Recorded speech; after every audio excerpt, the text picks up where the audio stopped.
So we are going to start environmental studies. So EVS AICC subject Delhi university के लिए semester 1 और 2 में आता है ये सब्जेक्ट, और इसका हमने लिया है यूनिट 1। इसके हैं notes, handwritten introduction to environmental studies. तो इसमें एकदम हम डिटेल में अच्छे से all the concepts are clear. So let's start with these notes. Now, first of all, what is the definition of environment? Definition देखिए environment की क्या होती है, very basic. Everything that surrounds and affects living organisms is environment. So everything that surrounds and affects a living organisms is environment.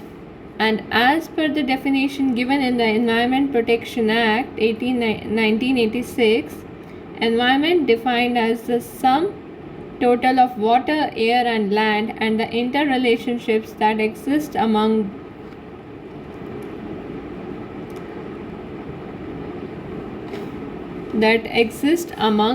them and with the human beings and other living beings and the materials. यानी basically जो environment है, जितनी भी चीज़ें हमें surround करती हैं, जो सम टोटल है water, air and land and inter relationships हैं, तो वो हमारा एनवायरनमेंट के अंदर आता है। जैसे कि हम एनवायरनमेंट के बीच का देख सकते हैं रिलेशनशिप, लाइक देखो एयर, ये है हमारी एयर, हवा, ये हमारा वाटर, ये हमारी हो गई सॉइल। तो ये तीन जो ये कंपोनेंट्स हैं ये आपस में इंटरलिंक्ड है, मतलब वाटर और एयर इनका आपस में रिलेशनशिप है। एयर और सॉइल का भी है, सॉइल और वाटर का भी है। और अब वाटर का रिलेशनशिप मटेरियल्स के साथ, मटेरियल्स का सॉइल के साथ, सॉइल और मटेरियल्स का एयर के साथ। वाटर का रिलेशनशिप लिविंग ऑर्गेनिजम्स के साथ भी है, जितने भी लिविंग ऑर्गेनिजम्स हैं, सॉइल के साथ भी है, और उसी के अंडर जो आते हैं वो हमारे ह्यूमंस भी आते हैं। ठीक है, तो ह्यूमन बीइंग्स का भी रिलेशनशिप होता है एनवायरनमेंट के साथ, राइट। तो ये नोट्स आप साथ साथ नोट डाउन कर सकते हैं। तो ये हम कुछ कॉन्सेप्ट्स डिस्कस कर रहे हैं। नेक्स्ट देखिए, air, water and the land surrounding us constitute our environment and influence us directly. At the same time, we too have an influence by overexploitation of resources and discharge of the pollutants in the air, water and land. Very simple बात है, ये तो understandable है कि जो environment है उसका हमारे से रिलेशन है और हमारा इन्फ्लुएंस भी है उस पर, क्योंकि हम ओवर एक्सप्लॉयटेशन करते हैं और डिस्चार्ज करते हैं पोल्यूटेंट्स का, तो that's why. Next, how do different disciplines contribute to environmental studies. So environmental studies और डिफरेंट डिसिप्लिन्स का क्या रिलेशनशिप है? ओके, जैसे कि देखिए लाइफ साइंस, लाइफ साइंस में हमारा आता है biology, biochemistry, microbiology, biotechnology. Physical science की बात करें तो उसमें हमारा physics, chemistry, earth science, oceanography. Then modelling,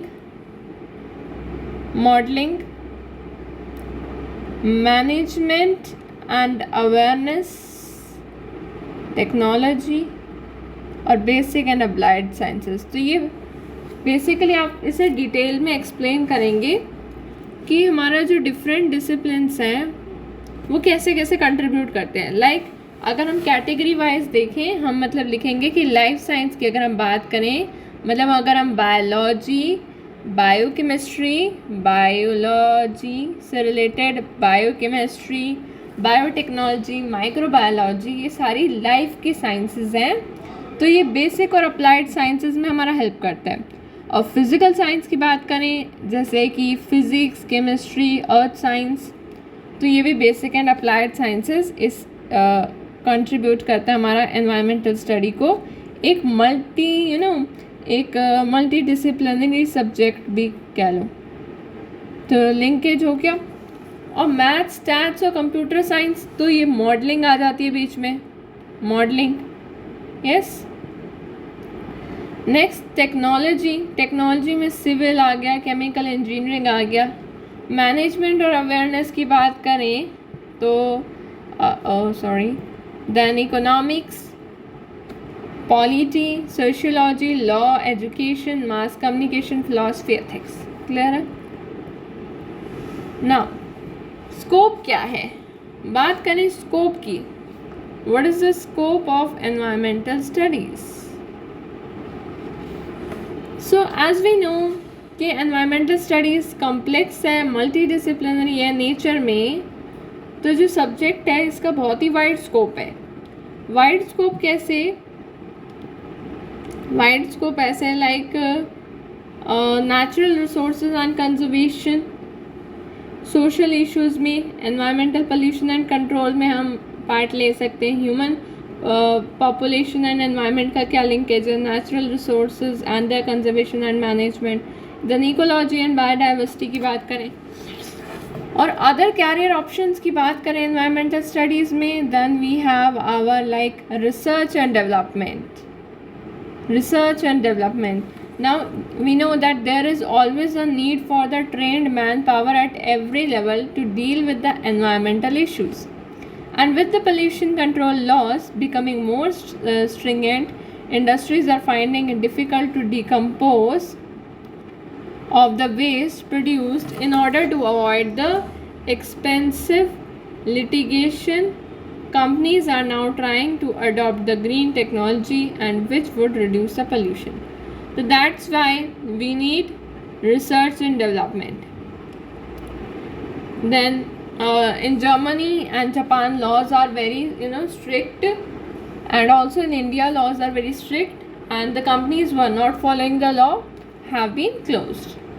Next जो है वो है हमारा green advocacy. Green advocacy.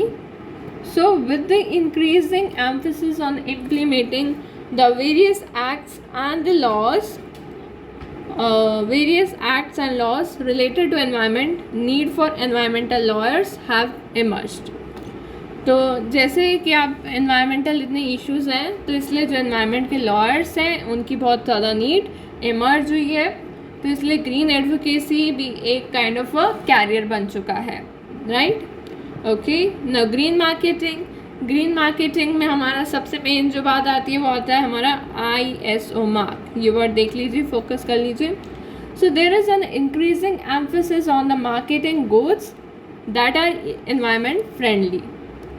So products having the eco mark और the ISO certification, environmental auditors and environmental managers would be in great demand. तो environmental auditors और managers बहुत ही ग्रेट डिमांड में. Next green media. Environmental awareness can be spread amongst mass through mass media like television, radio, newspaper, magazines, hoardings, advertisements etcetera, for which environmentally educated persons are required. तो green media, तो green media के लिए जो environment से related जिन्हें education होगी वही तो ग्रीन मीडिया में जाएंगे, वही तो अवेयरनेस का काम करेंगे. अवेयरनेस कौन क्रिएट कराएगा? मीडिया. और मीडिया भी तभी क्रिएट कराएगी ना जब उसमें मीडिया में पढ़े लिखे लोग होंगे, right. Then environmental consultancy. So बहुत सारे NGOs, इंडस्ट्री को बहुत ज़रूरत पड़ती है इन लोगों की, जिससे वो एक इजी रहता है एनवायरमेंटल कंसल्टेंसी में. ओके अब एक डिफरेंट सेगमेंट्स की बात कर लेते हैं. वैसे ही टॉपिक आई थिंक अब डिलीट भी हो चुका है, बट स्टिल कब क्या चीज़ आ जाए आपको नहीं पता, तो आप एक बार इसे फटाफट देख लेते हैं. लिथोस्फीयर बेसिक पता है. लिथोस्फीयर मतलब लैंड, सॉइल, इन सब की बात कर रहे हैं. Okay hydrosphere water related, ground water, ocean, glacier वगैरह. बायोस्फीयर ये इन्फॉर्मेशन आप नोट कर लीजिए. बायोस्फीयर में क्या आता है? जितनी भी physical surroundings like desert, grassland. और इसकी इन्फॉर्मेशन की बात करें तो 10,000 metre below the sea level to 6,000 meter above the sea level. Atmosphere is a thin sheet of a gaseous mixture which envelops the planet Earth is atmosphere. Now it spreads up to 300 kilometer above the Earth's surface. Apart from gases, there are water vapor, industrial gases and smoke particles. Composition, nitrogen, oxygen, carbon dioxide. Layers की बात करें तो बहुत सारे layers है, troposphere, strato, meso, thermo and exo. The troposphere is the very nearest to the Earth's surface with an altitude of 11 kilometer. ये important बातें हैं कुछ इसकी. So for over the 70% of the atmosphere mass. Temperature decreases. जैसे जैसे temperature decrease होगा, जैसे जैसे हम height पे यानी altitude बढ़ेगा, increase होगा. So it varies from 15 degrees Celsius to the ground level to minus 56 degrees Celsius. Then we have stratosphere. The region above the tropopause is stratosphere. In this region, temperature exhibits a negative lapse rate. That means it shows a warming trend with the increasing altitude. So temperature in the region continues to increase with the height up to 50 km, where the temperature attains a maximum of minus 2 degrees Celsius. Okay, mesosphere. It is above stratopause and it extends to 85 km. Mesopause, temperature at the top is minus 92 degrees Celsius. Thermosphere, it is a negative lapse rate. ये मतलब ये कुछ information है, आप देख सकते हैं, right. चलिए जो इम्पोर्टेंट क्वेश्चन पे हम बढ़ते हैं ज़रा. इम्पोर्टेंस क्या है एनवायरनमेंट की? वैसे तो सभी को पता है. पहले तो देखो ये एनवायरनमेंट का क्या होता है, बैलेंस बना के चलती है. जैसे ये हमारा मिनरल्स है, एटमॉस्फेयर है, ऑर्गेनिज्म है, वाटर है. एनर्जी जो है वो रेडिएट करती है किस फॉर्म में? ऑर्गेनिजम्स को भी जाती है एनर्जी डायरेक्ट, वाटर को भी जाती है डायरेक्ट, एटमॉस्फेयर को भी जाती है. तो ऐसा एटमॉस्फेयर से वाटर, वाटर से एटमॉस्फेयर आपस में इंटरलिंक्ड हो सकती हैं. सिमिलरली ऑर्गेनिजम्स का भी यही है कि वो रॉक्स और मिनरल्स से ले सकते हैं एंड मिनरल्स ऑर्गेनिज्म से बनते हैं. So basically the divisions of the importance of the environment दो पार्ट में है. एक तो है productive value of the nature और दूसरा है एस्थेटिक रिक्रिएशनल वैल्यू. तो ये देखो, ये थोड़ा सा इम्पोर्टेंट कंटेंट है, देखने वाली चीज़ है कि एनवायरनमेंट की इम्पोर्टेंस को हम बेसिकली 3 पार्ट में क्लासिफाई करेंगे. फर्स्ट पार्ट देखो, फर्स्ट पार्ट येलो कलर से समझाती हूँ. So productive value of the nature. ये कहता है कि with the advancement of the new fields such as biotechnology and the development of the new medicines and the industrial products, it's very clear that the world species contain incredible and uncountable number of complex compounds, and these form the raw material and thus open up the scope for further advancement in the product development. Okay, यानी कि जैसे जैसे मतलब advancement हो रही है biotechnology में, medicines में, तो जो वर्ल्ड स्पीशीज़ हैं जिनमें अनकाउंटेबल कम्प्लेक्स कंपाउंड्स हैं, तो these form raw material and open up the scope for the further advancement in the product development. तो ये हुई प्रोडक्टिव वैल्यू, हुई एक एनवायरनमेंट की, एक नेचर की, कि मतलब एडवांसमेंट जो है नए फील्ड्स में, उसकी वजह से क्या है, एक अनकाउंटेबल जो मतलब in short productive value of nature को अगर हम समझें, ये तो ये लिखने की बात जो आप यहाँ से देख के लिख सकते हो.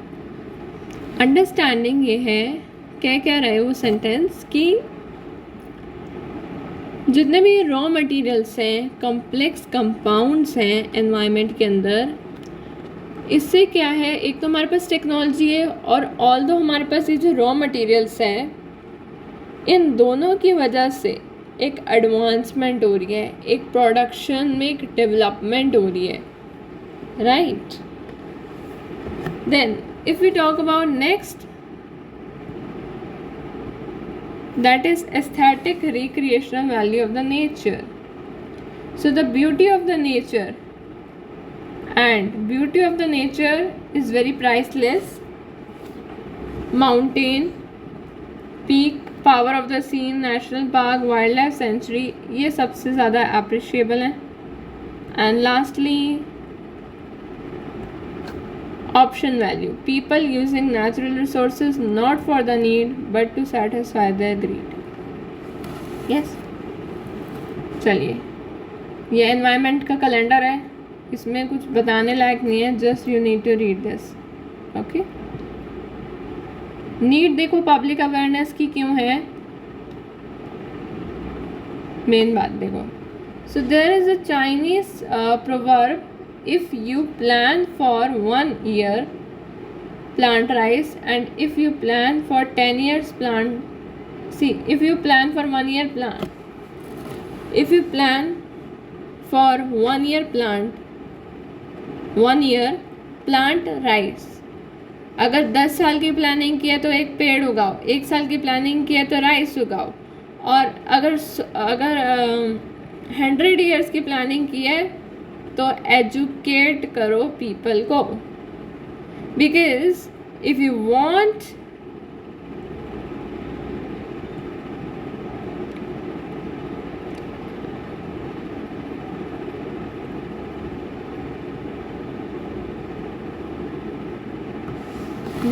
कहाँ गया, हाँ, because if you want to protect and sustain our environment, we have no other option than to make everyone environmentally educated.